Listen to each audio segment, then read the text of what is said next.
Well, hey guys, and welcome to Inspirations for Your Life. It's great to be with you here. It is a Monday. Yes, a wonderful Monday. And although Monday is not the start of our week, it is the start of most people's work week. Our weeks start on Saturday and they finish up on a Friday. So we're already on our third day of our master topic, which is seeing clearly. It's great to be with everyone. If this is your very first time being here, welcome. If you're coming back, of course, I want to say welcome back. If you're thirsty, hungry, or anything in between, feel free to go grab yourself some RO water, or perhaps a snack, a beverage, healthy or not, that's totally up to you. If you are new here or not, don't forget to check out believemeachieve.com. For those of you that are watching, you can see it on my hat. For those of you that are just listening, believemeachieve.com is the full resource where you can get my short form content, long form content, articles, reels, and yes, so much more. So guys, without any further ado, let's kick this show off. All right, everyone. So this is Inspirations for Your Life. This is series 5, which means we're in our 5th year. We're already 4 years and almost a little more than 3.5 months into the 5th year. This is show 12, episode number 3, and it's about wake up. Yes, the master topic of the week is seeing clearly. When your vision sharpens, your decisions improve. Hey guys, I'm John C. Morley, serial entrepreneur, engineer, marketing specialist, video producer, podcast host, coach, keynote speaker, graduate student, and guys, yes, a passionate lifelong learner. And pretty soon, guys, I am going to be a published author, and I am so thrilled with that. This episode is about waking up to your own awareness. By the way, there'll be more details as we get closer. The book is scheduled to be dedicated to my parents. On April 16th or 17th, we'll be doing that live on the air.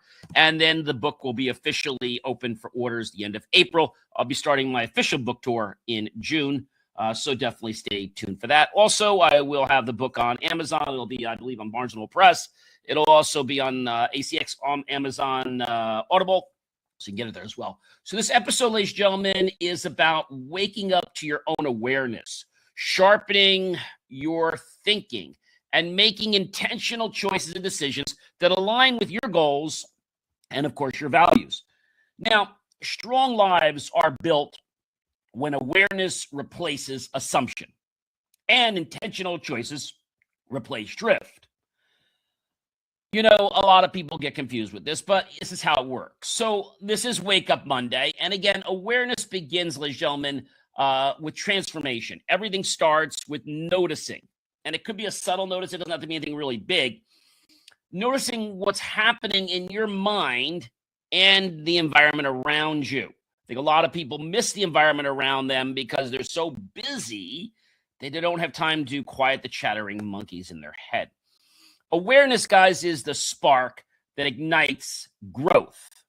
Without it, decisions are reactive. And we talked about proactive and reactive, haven't we? So proactive is when we do things like when we talked about the fire, being ready for the fire. Nobody wants a fire, but being prepared for an emergency is much better than trying to get ready for the emergency when the emergency is currently happening. Honest thinking, guys, improves growth. Being truthful with yourself about where you are and what's working allows you to make adjustments that actually move the needle. We've talked about the needle before. Needle was talked a lot about when we think about meters and things. That's where the needle comes from. Clear vision strengthens decisions. When your vision is sharp, every choice aligns with your goals. Decisions become easier and they appear more confident because they are. Facing truth, guys, builds confidence. Avoiding reality wastes energy. So let's stop that. Confront challenges head on to develop self-assurance and authority over your life. Awareness removes confusion. Chaos comes from, unexamined assumptions. Mindful attention clears the fog so you can see the path forward. We all know we've been in the car before and maybe the temperature is not balancing properly with the outside and inside, and it's getting too foggy. So what do? You throw in the defrosters. And sometimes that works and sometimes it doesn't. So honest reflection fuels improvement. Take stock daily, guys. You don't have to make this public. You can just do this yourself. Review what has worked and what's working for you now, what didn't, and what to do differently this time. Self-reflection is a compounder of results. So clear thinking builds strong plans. Thoughtful planning isn't about rigidity. It's about constructing a map that guides your actions with clarity and precision. Now, I'm not going to name any people, but there was a group on one of these social platforms, and the group, let's say admin, was getting so, how can I say, demonstrative about the premise that they were knocking out people that really should be in the group. And so people even came up and said, I think the real problem is not these people. The real problem is you. You're getting too retentive. And I see where they're coming from. So insights improve strategy, guys. Understanding patterns and predicting outcomes make you smarter, proactive, instead of being reactive. When we recognize patterns in our life, whether that's for education or anything, we are able to recognize them in the future and oh, I get this. I know how to apply this, right? This happens a lot in math and also a lot in science. Strategy comes from deep insight, not guesswork. Awareness reveals opportunities by noticing subtleties others just seem to overlook. You can easily identify opportunities before they become obvious. But I got to be honest with you, it takes some time. It takes some effort. You're not just going to do this at the drop of the hat or the snap of a finger. Clear thinking, guys, reduces mistakes. It really does. A mind trained to see clearly cuts down errors, protects energy, and it prevents wasted effort. Truth, guys, strengthens leadership. Leaders who face reality inspire trust. Honesty in decision making creates influence that endures. Honest evaluation builds progress. It measures results without a bias. If a tactic fails, learn from it. If it succeeds, replicate it and do more of that. Progress comes from objective assessment. Awareness sharpens direction. When you know what matters, it's easier to focus your energy where it counts most. But many people are still focusing their energy on things that appear to be what they need or what their ego is telling them, but not really what they should be working on. So insight builds understanding, seeing the connections others miss, gives clarity to complex situations, and strengthens decision-making. Now, if you're going to rely on your ego all the time, this is not going to be an easy feat for you because you're going to be constantly fighting with your ego. Let the ego go a little bit and allow the rest of you in the environment to guide you, okay? Clear thinking supports discipline. When your mind knows what is essential, following through just becomes natural, simple, and more consistent. Awareness, guys, expands possibilities. Being conscious of your thoughts today and surroundings of the environment reveals choices you might have ignored. Honest thinking builds wisdom. Daily self-examination turns experience into actionable intelligence. That's right, ladies and gentlemen. I said it helps you turn experience into actionable intelligence. It does not happen on a dime. You have to intentionally want to turn the experience into intelligence. Insights strengthen judgment. Seeing patterns and potential outcomes equip you to make smarter, faster decisions. Under pressure, that is, okay? So awareness builds resilience. Recognizing challenges before they overwhelm allows you to respond rather than react. And I've said to you, it's better to be proactive than reactive. Reactive gets done from the ego standpoint. Reactive does not happen because of the calm, the intelligence, the interpolation that we've gotten from data and experience of the past. It doesn't happen from that. Clear vision drives success. When your end goal is sharp, vivid, Your actions align naturally with progress. It's like Legos or any kind of Lincoln Logs. They just kind of naturally go together, right? When they're at the right angle and at the right place. Understanding improves outcomes deliberately, okay? Analysis reduces errors and increases the likelihood of favorable results. All right, that's important. Insight fuels progress. Regular reflection on lessons learned accelerates the growth and avoids repetitive mistakes.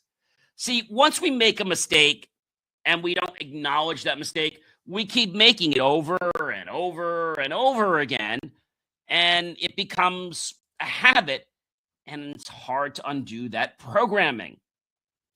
Honest awareness improves leadership, guys.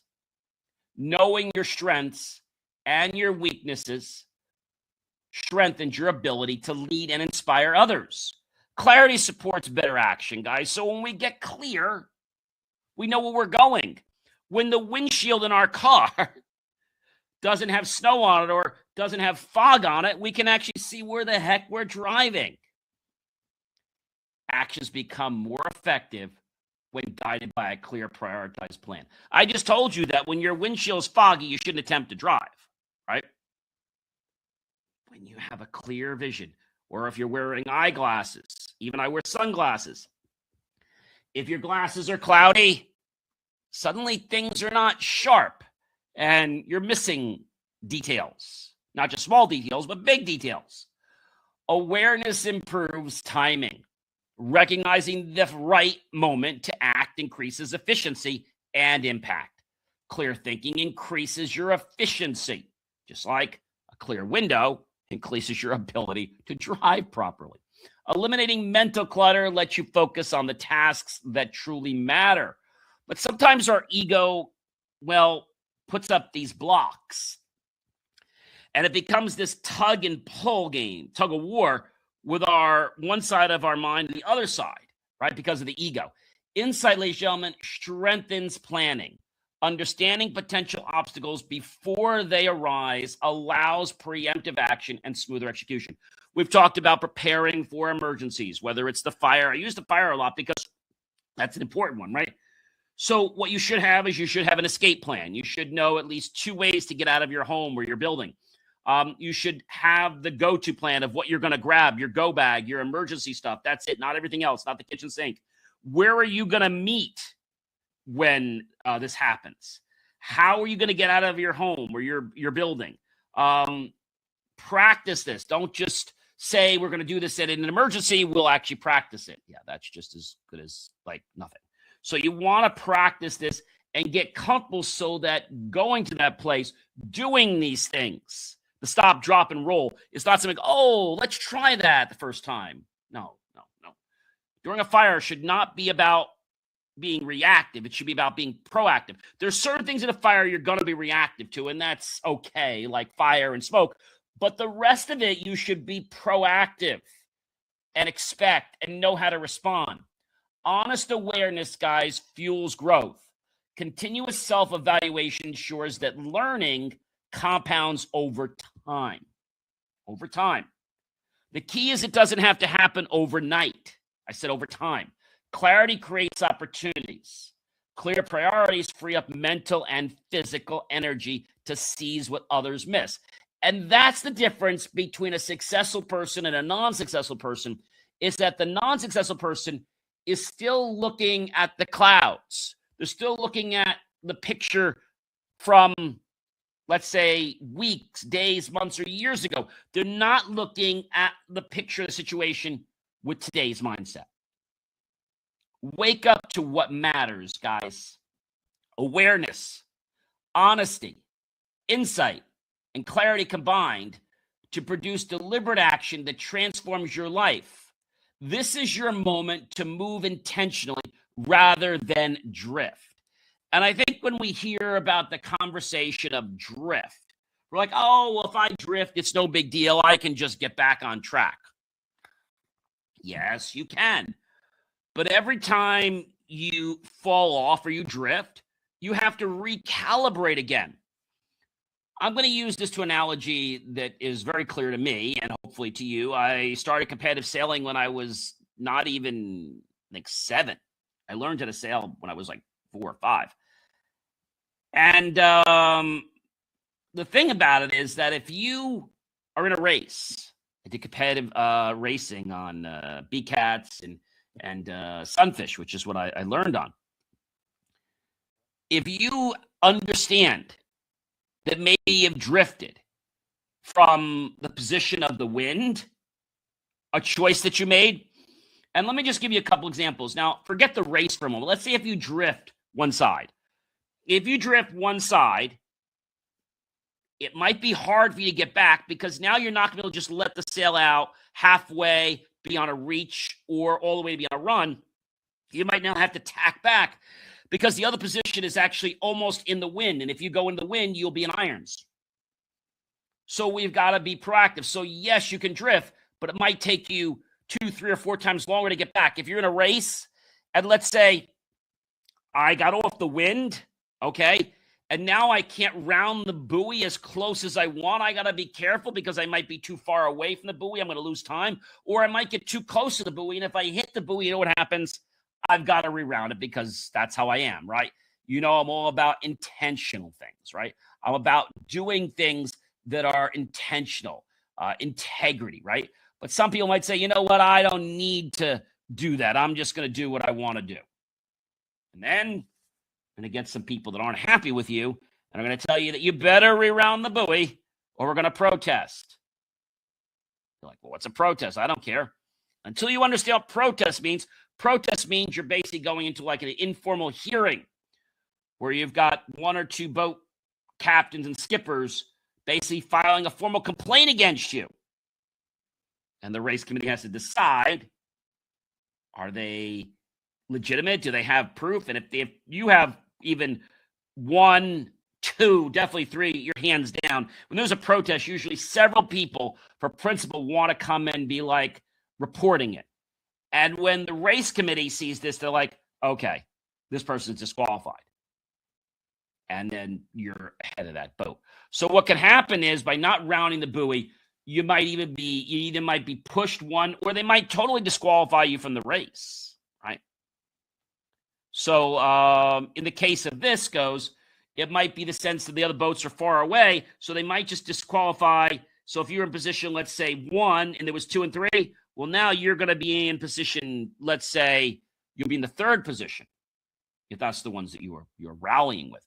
So when we lose our position, when we lose our spot and we drift, and we could drift a lot of ways. It could be spiritually, it could be mentally, it could be physically, even our exercises, right? When we drift, the further and longer that we drift, the harder and more challenging it is to get back on track. We may drift and lose time. We may lose money. We lose other resources. And these are the key things when we're talking about wake up.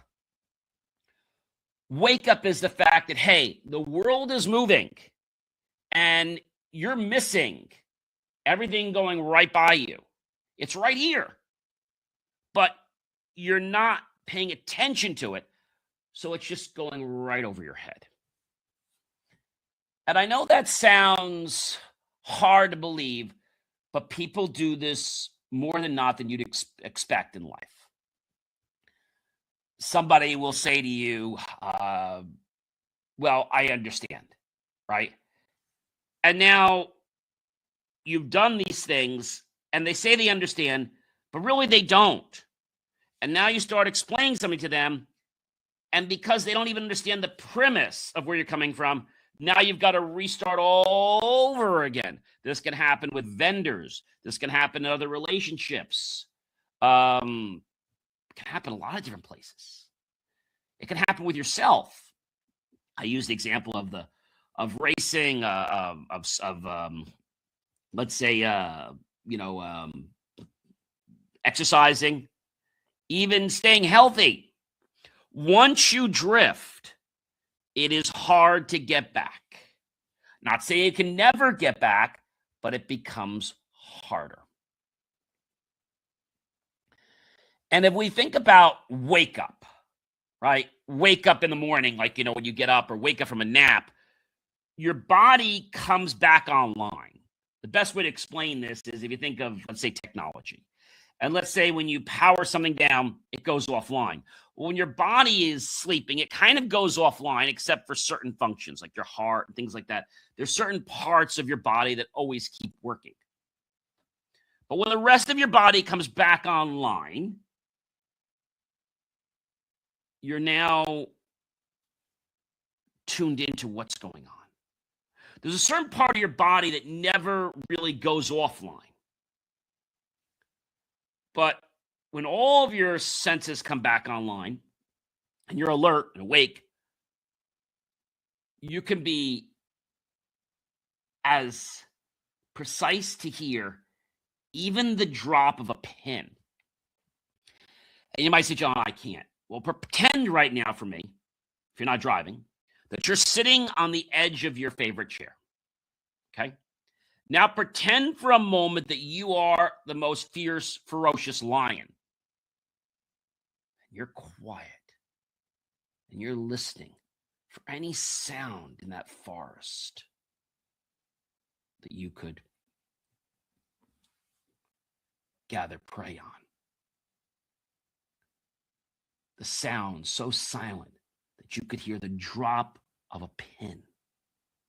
I do this with a lot of my students. I tell people, if I can drop this pin and you don't hear it,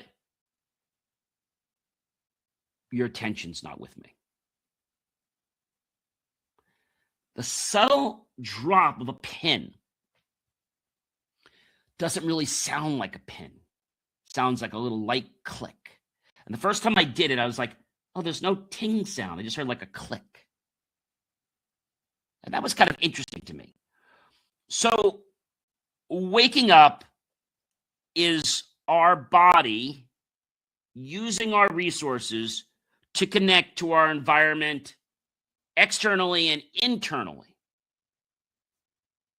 We hear things, we see things, touch, taste, and observe things. We're even aware of the position of our body. If your eyes were closed, don't do this if you're driving, you could tell whether your hand is up here or down there or your leg or position, even if your eyes are not open. So when we talk about seeing clearly, yes, it's about waking up, but not just in the sense what you think of waking up from a nap. It's about waking up your senses to their heightened state so you can detect the drop of a pin like a ferocious lion. When we pretend that we are a ferocious lion and we're sitting on the edge of the chair like that, you could become so intent and your hearing can get even better. We can create that by causing that moment of focus. That is just so powerful, guys. So the question I want to leave you with today is, are you woken up? When people talk, do you listen? When things move around in the environment, do you listen? Do you pay attention? Or are you like, I didn't hear that. Can you say that again? Or I'll wait to hear it again. You may not get the chance to hear that again. The universe may only knock once. Can you repeat that? I can. But 10,000 people already heard it, and they're probably already going to get it. So you're not even going to have a chance. That's why hearing things, experiencing things the first time is key. You might say, well, gee, who cares whether I'm first or second in line? That's not the issue here. The issue is how many people are going to get to that opportunity first. Will it be you? Or will you be saying, I think you said this, or I think it was about that, but could you repeat it? No, I can't, because it's already too late. So I want you to wake up in your life, not just from sleep, but wake up your potential. Wake up to your dreams, to your reality. Wake up to the change that you can make. Wake up to what you're telling your mind. That's important, guys. Remember, everyone, clarity is the foundation of progress. Remember that. Each day, take a moment to simply pause. That's right, just pause. Reflect. And intentionally choose to realign your actions and your core values with the goals and aspirations that you have in your life. Small conscious choices compound into unstoppable momentum. So don't think because this is not a grand thing I'm doing, it's going to have no effect. In fact, it probably will have a big impact. Ladies and gentlemen, I don't know if you guys know this, but your choices affect your environment and they affect your perception. A lot of times people's perception is diminished because of what someone else says. Don't allow other people to shut off or diminish your perception. Don't do that. Because once they do and they build that habit into you, you're never going to be acute and aware to those things. And that's the difference between success and waiting for it. Ladies and gentlemen, I am John C. Morley, serial entrepreneur. It's always a privilege, pleasure, and honor to be with you here. You can catch the latest episode of Inspirations for Your Life at believemeachieve.com. The episodes drop, as you know, every single day. We have these on every day, and I want you to watch them and listen to them, whatever you choose, and take actionable steps from the lessons to elevate the clarity in your life. Focus, resilience, and personal power is the key to success. Are you ready, ladies and gentlemen, to stop sitting on the bench and becoming a real player in life? Or you just want to hope you get the message? Because hopers don't become successful. Have a great one, everyone. I'll catch you real soon. Take care.